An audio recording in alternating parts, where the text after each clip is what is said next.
everybody, and welcome to another episode of the RXP podcast. My name is Tiffany, and I'm your host for today's episode, and joined with me are my two co-hosts, Alex. We're back. And Matt. Back again. Here we are with episode 80. I know it's been a while, several weeks. I want to say to our audience, I'm so sorry, but we're really happy that you're still with us. And for new listeners, welcome to our talk. Life has kind of gotten in the way of things, but that's what we are. We're three working professionals coming together, talking about our love for movies, TV shows, gaming, and more. And so we're going to kind of try to keep up with more of a monthly schedule moving forward. Just to give everyone a heads up, we'd really appreciate if you keep up with our journey, because we really like coming together and talking about stuff. And, in the vein of that, what we're going to talk about today are the things that we're looking forward to for the rest of the year. It's May. We're almost halfway. 2023 has kind of been a wild ride already. Guys, what are we looking forward to? What are some things that we're anticipating? Everyone got a sneak peek at our most anticipated experiences for earlier this year, but we're doing a midpoint check. So this wasn't on my list because I didn't know it was coming out this year, but after seeing the recent trailer for it, it has jumped up in my anticipation. You might call it's bubbling to the top of my list of things I'm looking forward to.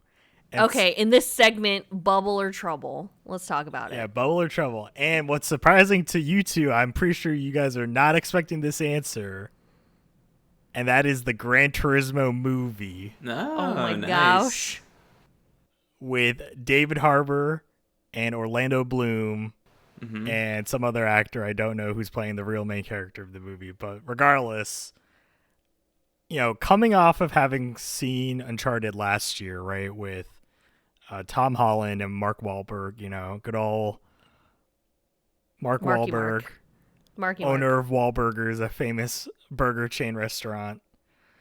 And seeing how PlayStation can adapt, right, having the movie on, right, owning Columbia Pictures, being in the movie industry for many decades now, and understanding what it takes to make a movie, and seeing how they're able to adapt one of their premier game franchises to a movie, right, in Uncharted, and seeing how decent that movie was. It's not something that will blow your socks off. I wouldn't say you need to rush to the theater if they ever re-release it, but it was a good enough movie. And I think, surprisingly, this is going to be in the same vein, where I don't think it is something that will win any Oscars, but will definitely be a fun movie to watch, in a similar vein of when I go to think of other movies of what I expect this to be like in the past, of something like a Pirates of the Caribbean or a Transformers movie, where it's like, these movies aren't technically great on any sort of, foundational level that's like really pushing the boundaries of cinema, but these are good times at the movies. And so I'm really expecting, wanting to go see this and expecting to fulfill that nature, right? It kind of touches home to heart a little bit, where I once saw myself as a young lad who could get good at video games and maybe make a career out of it. And this is the story about a young lad that goes and plays Gran Turismo, the game, the titular game, wins a competition, and ends up becoming a real-life professional F1 driver. And so the fact that this is based on a true story, obviously the pathway might be slightly altered for movie's sake, but I'm very intrigued, right? Because it is one of those types of stories. And so definitely interested. I love racing. And so this seems to have a lot of it. And so I'm excited for it. Honestly, when I saw the trailer and I saw it based on a true story, I was like, in what world is there a true story about this? But then you explained it to me, and I was like, okay, I can get behind it. I mean, it looks fun. Yeah, it looks pretty good. Like, I didn't expect it to look as good as it did, because like this, and then there on Peacock, there's another show that's coming out. Twisted Metal. Yeah, like, weird. What a weird world that we live in, that these two things could come out this year. But this looks pretty good. Like, and also Cars Orlando Bloom, in, Orlando Bloom, like aging like a fine wine. Like, Yeah. I just didn't expect to see him in that trailer. I did not expect him either. Yeah, like I'll definitely. I'm planning on watching that. Like it's definitely something where I had no idea this was even happening, and I'm happy it is. But you know what is actually bubbling to the top for all Yes, tell me. moviegoers? It is the cursed double feature that will be Oppenheimer and Barbie, which face off to the death in July, and it's going to be amazing. I am planning, and Tiffany, you're invited. Alex, if you want to drive down here, you're also invited. Oh, is this going to be a double feature? This is going to be a double feature in a weekend.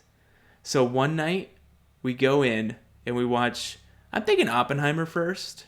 You know, get the prestige. You don't get spoiled. Yeah, get the prestige going. And then a nice little palate cleanser the next night. So Friday night, Oppenheimer. Saturday night, Barbie. We make it happen. It's going to be a double feature that no one ever expected. And I'm so excited. It's given that like Animal Crossing Doom vibe of 2020. You know, yes. I think they can be friends. They don't have to like fight to the death, you know? Yes, we need fan art. Yeah. Oh, I'm sure there will be. I want to see Barbie with a mini nuke. That's right. It's like, Ken, don't press that button, Ken. Don't press it, Ken. I will be here. Okay. And I'm going to be here to support you. Sadly, though, I do work that weekend, so I'm just going to pray for a day shift. Okay. I work for my old alma mater. Which is my current alma mater. My current mater. Yeah, your current. Listen, so we can switch this around. If we want to do Thursday and Friday, listen, we can make it work. We can make it work. Yeah. Let's do that. We'll plan it out. We'll plan it out. Can we? Yeah, we're gonna plan it out. We're totally. I'm down. I'm down to clown with that. So you actually, honestly, Matt, Barbie is one of my anticipated. Like it looks good. It looks wild. Like who was expecting it to look good? You know what? You're right. I was not expecting that. But then the star power behind it and the jokes behind it right now, just alone, like, hey, Barbie. Hi, Barbie. Hey, Barbie. And seeing all those character posters, like, she's a lawyer. Yeah. She's the president. Like, I'm in love. Mermaid. She's a mermaid. And then there's Michael Cera, and he's just like a dweeb, like he always is, just in the background, he's like the friend. Hi. Yeah, but there's only one of him. There's like 80 Kens, but there's only one of him. I'm pretty excited about that. My other movie, though, my real bubble is The Marvels. You guys, I'm kind of bummed it got pushed back to November. Originally, it was going to be like July, but listen, I get it. We could have had a triple feature, you know? Yeah, a triple feature, exactly. But, you know, we're giving it some space. Totally get it. It's now going to come out in November. The first trailer, I really vibe with it. The song, I think, is by the Beastie Boys. I don't know that I've heard about it before, but I like literally listened to it on repeat after I saw the trailer for like a weekend. I was like really into it. It looks fun, and I can't wait to see Kamala Khan like incorporated with Nick Fury and Captain Marvel. Like, it's just it's gonna be so fun just seeing Captain Marvel bust up in her room and be kind of creeped out by the fandom shrine was hilarious to me. So I'm really looking forward to it, and it looks like a lot of girl power and a sisterhood that I'm excited about. Will this overtake Guardians Volume 3 in terms of Marvel movies, or Marvel, I guess, things of the year for you? That's fair. So, like, audience, you need to know Guardians of the Galaxy Volume 3 was phenomenal. Absolutely phenomenal. Great story, really nice ending, wrapped up for our crew. Character beats were good. I cried so much. I cried in this more than Infinity War. And in Infinity War, I lost contact from crying. She lost a friend forever. I keep forgetting to like actually clarify. I lost a contact lens from crying so much. You've got one of those like old-timey wheels that have just like paper contacts. And the Rolodex. One of them ripped out because you were crying so much. You were crying wiping so hard. your tears. Yeah. We So, know. but yeah, in Guardians of the Galaxy 3, Volume 3, like cried so much. Like I loved it so much. I really want to go see it again. But man, I don't know, Alex. Like Marvel's, I don't think can pull at my heartstrings as well as Guardians 3. You know, Guardians 3 is like almost like what, 10 years? Or sorry, the Guardians, like we've known those characters for almost 10 years. Yeah. Like that's going to be kind of tough. But they're both stories about family now. I don't know that the Marvels are really going to push that family aspect. I don't think they will. Because like James Gunn have had them as a family for almost 10 years. Like, that's going to be hard to replicate. Because, honestly, 2 out of the 3 characters, they're coming from Disney Plus shows. Yep. We'll see. We'll see how they transition from Disney Plus to the big screen. I'm excited for it because I enjoyed both of those characters in their respective Disney Plus shows. But, like, honestly, are people going to know who Rambo is? You know what I mean? Like, yeah, that's true. Because it's like WandaVision wasn't very well watched as far as like people. Sylvester Stallone, right? That's right. It is him. He's in the Sisterhood of Marvels. Yeah, but we'll see. I'm excited for it. I think it'll be good. And November's a good time, I think, for it. Yeah. Honestly. I think so too. Like, it'll be right around getting ready for the holidays. I think it'll be nice. Like, there shouldn't be any like other distractions there. I completely agree. Yep. That's what I'm bubbling all the bubbles over here. Mm-hmm. So guys, I mean, you two are pro jammers. So it's true. What James are bubbling up at the top for y'all? Well, Tears of the Kingdom, by the time we record this, or by the time this gets released, Tears of the Kingdom will be out. I'll be playing it. I'll probably be bubbling all over the place. It'll be just like amazing. He'll be losing his contacts, you know? Yeah. I don't even wear contacts very often, but my glasses will go everywhere. And that's because I'll be flying to a sky island and then skydiving back. That's true. And I'll be making contraptions. He'll have to fuse his glasses to his face. That's right. It's going to be great. I honestly was excited for it, right? I was excited for it. I always, in the back of my mind, I've always been a little bit cooler on Breath of the Wild. Just recently went back and played the DLC. It was great. It was like a great refresher back into it. But I've always been a little bit cooler because open worlds kind of freak me out in comparison to like a nice linear experience of Legend of Zelda. Love that. I'm with you. So we'll see. We'll see how long it sticks with me, but I am in this. Like, I am so excited. I think just the bit of a taste of Breath of the Wild has gotten me into it. I've been playing other games to kind of like tide me over. Nice little linear indie games. Like, I've been playing Dredge, which is a nice fishing simulator game, which is really fun and really refreshing. And nice in quotes. Yeah, no, it is nice. It is nice. It's creepy, but like it's nice. Spooky. Yeah. But I've been playing a lot of games like that to get me my fill of like small areas before I go into like a gigantic area, because I think Tears of the Kingdom is high likelihood of being a lot of people's game of the year, and I'm taking the avenue of, if I get spoiled online, I get spoiled online, but I am going to take my time with it and try not to burn myself out on it. So if I want to play 20 hours of my next gaming experience there, perfect. But then if I want to play like 20 hours of another game, I might put it down a little bit, come back to it, and try to get through it by the end of the year, just so I can maybe get as much as I can out of it and not be like Breath of the Wild, to where I had a 6-year-old save basically that I hadn't touched because I never finished it. Like I got almost to the end and then never finished it, and I don't want that to happen. So that's the goal. So that's awesome. That's number one as far as closest to us of bubbling over. Sweet. Alex. Mine. Spoilers, it was in my top 6. And it's still there because we still don't know too much about it, because Sony's deciding to hold back for whatever reason, but Yes. that's actually gets me more excited because we don't know anything, and I'm still just exploding with the possibilities of what could happen. And that is, of course, My Little Pony. No, just kidding, not My Little Pony. Marvel Spider-Man 2. Yes. Okay. Oh, snap. We still have not really seen this game besides the initial trailer where they show, Kraven's talking, and then you have Miles and Peter standing there together side by side. They just beat up a bad dude, and then you just hear from the dark shadows, "We are Venom."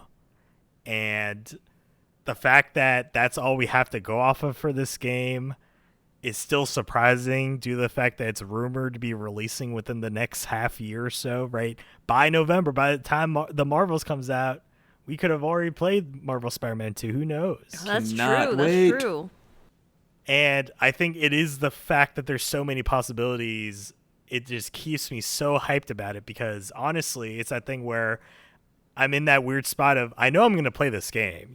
Having played the first Marvel Spider-Man back in 2018, having played Miles Morales, the standalone kind of DLC, but it was its own game back in 2020. It's been a while since we've had a Spider-Man game. And because those games are so good, and the fact that we're going to have both of the Spider-Men together, who knows? What if they're holding this back? We're getting Across the Spider-Verse coming out. That's also on my bubbling list. That's coming out in June. What if they were like, you know what? Spider-Man 2 is just too close to Across the Spider-Verse. We want to let that get out so Spider-Man 2 doesn't take all of its thunder, and we get Across the Spider-Verse in Spider-Man 2. We're getting, Spider-Man 2099 and Spider-Man 2. We're getting, every version Wow. every version of Spider-Man possible. Spider-Ham. What if, they're going so big Spider Noir. that Nice. they didn't want to steal from the movie's thunder? That could happen. Sony hasn't said no yet. That's true. Like, do you think that it will be multiplayer or primarily single player with you switching between the two Spider-Men? I think that's more likely the case. If anything, between all the Spider-Man, if we're getting like six Spider-Man. Between all the Spider-Man. Right. Yeah, we're just switching between Don't all forget of them. Spider-Ham. That's never going to happen. But yeah, sure. Yeah, all 16 of them.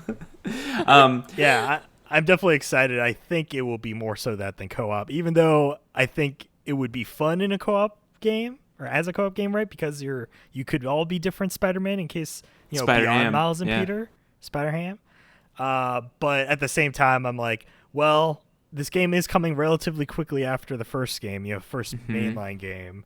And so I don't know if they've had enough time to really polish out a co-op experience, but I wouldn't be disappointed either way if it's single player only or it has a co-op mode.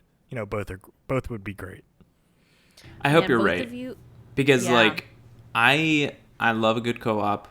Alex and I just started playing Meet Your Maker. It's been a lot of fun. I'm playing Nobody Saves the World with Yasser. I'm getting some co-op in, and I enjoy that.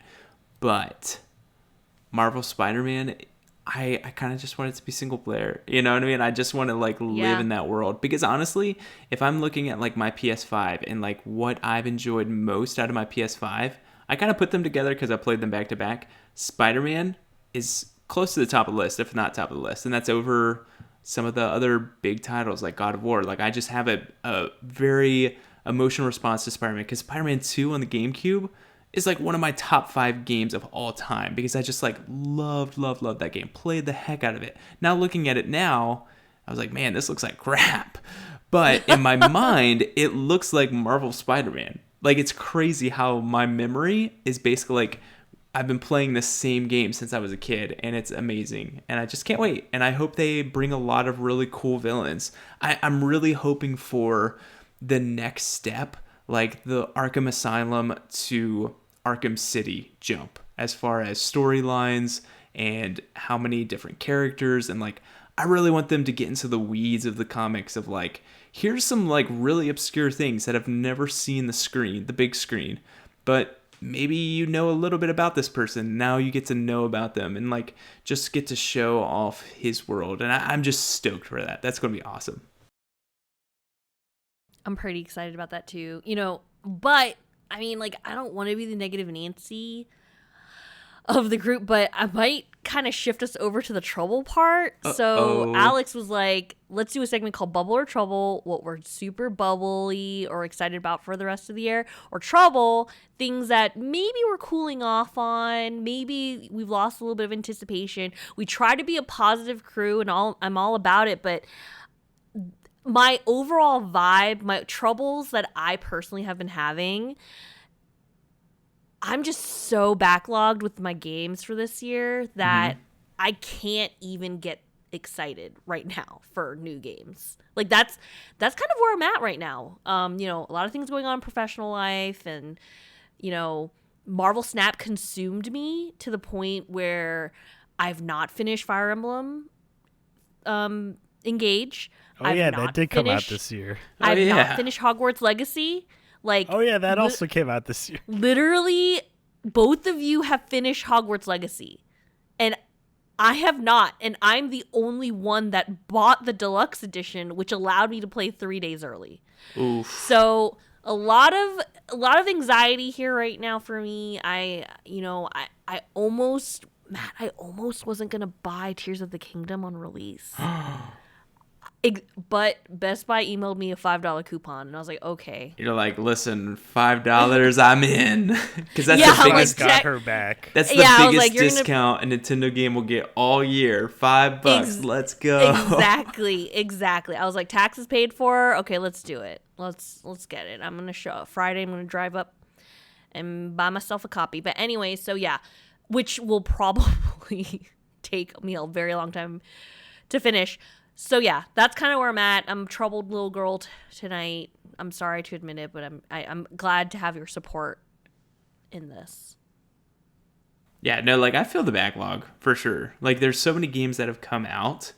Like Jedi Survivor has come out. I probably won't get to that. Like I haven't even played the first game. So like I'm hearing all these great things about it. I'm like, I've got 2 games to be able to enjoy that. You know, Octopath Horizon Traveler Forbidden. 2, hearing like Alex gush about Octopath Traveler 2, I'm like, I loved Octopath Traveler. I think honestly, outside of maybe Tears of the Kingdom, it might be the most played game on my Switch, and Animal Crossing. Like it is up there. Like it is like 90 to 100 hours playing Octopath Traveler on my Switch. Like those are games that I would love to sink my teeth in, and it's like at the same time, it's honestly going to be like when Final Fantasy comes out this summer. June, like, next month. I'm definitely going to be checking like how long to beat on some of these games, because I'm like, should I do it? Because I've got Horizon Forbidden West that I also like is in my backlog, and I want to play. So I get you. The busier that I get, the more I'm like, you know, there's nothing wrong with a 10-hour experience. You can get a lot of emotion out of 10 hours. Let's do that. 100p. Yeah. I will say Alex. one game that I'm a little bit nervous about. I'll just say that I'm nervous about it, okay? Okay, Like, so not trouble territory. Not it. I'll say trouble in the sense of It's trending towards potentially. I'm concerned. And not in the sense of that I know anything.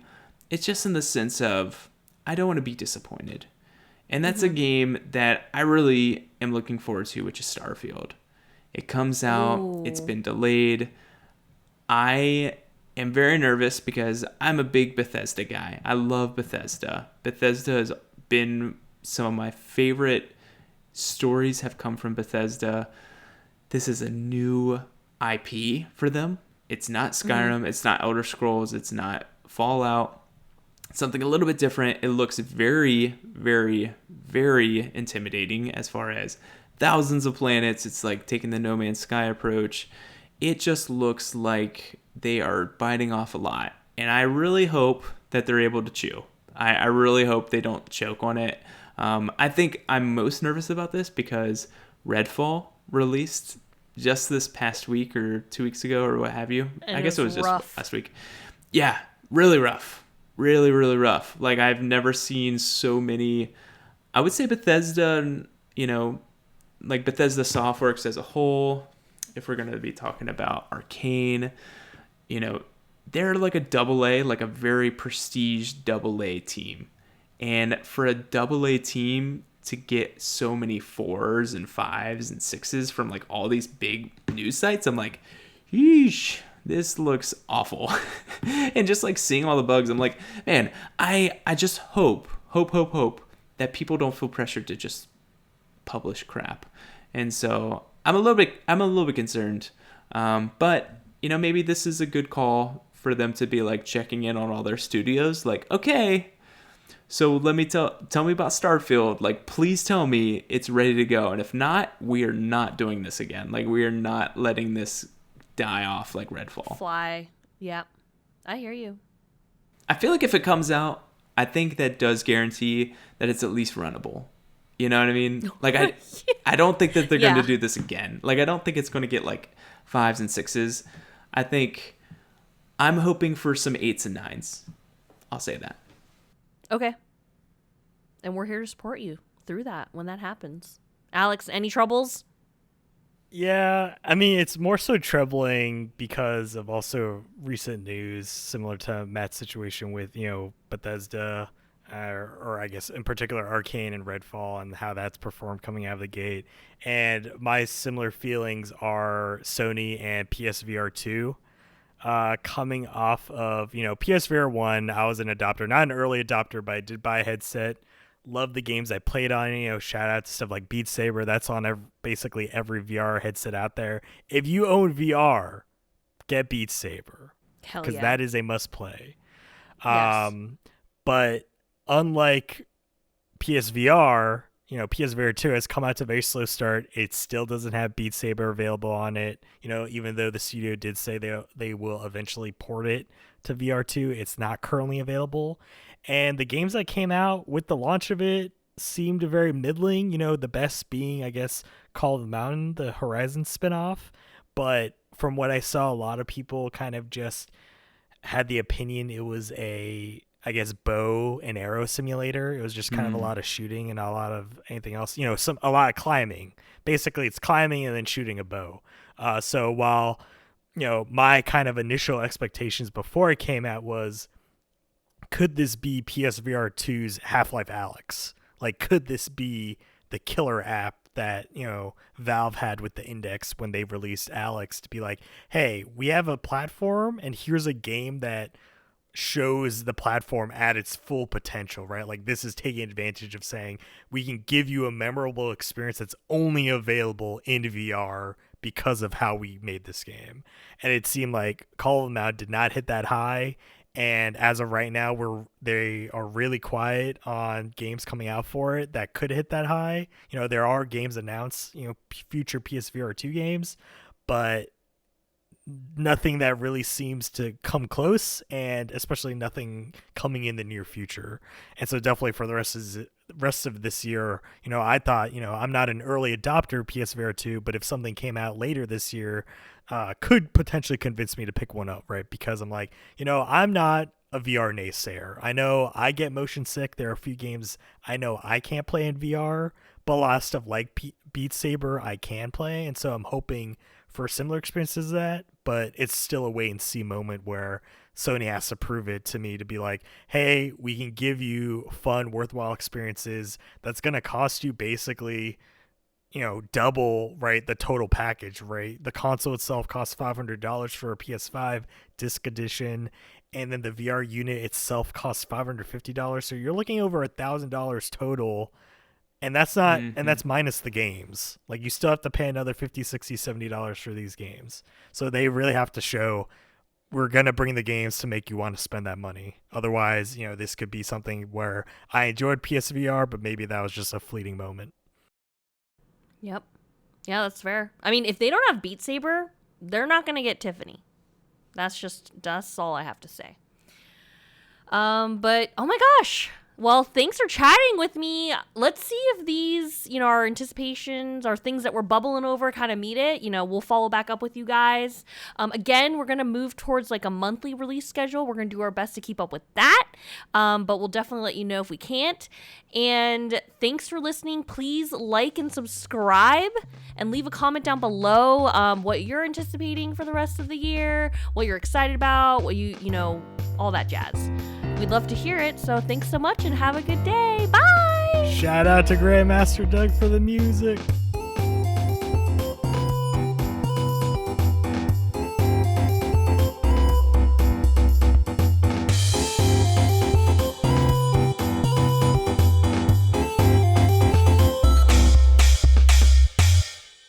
She's a Sylvester Stallone, right? Hi.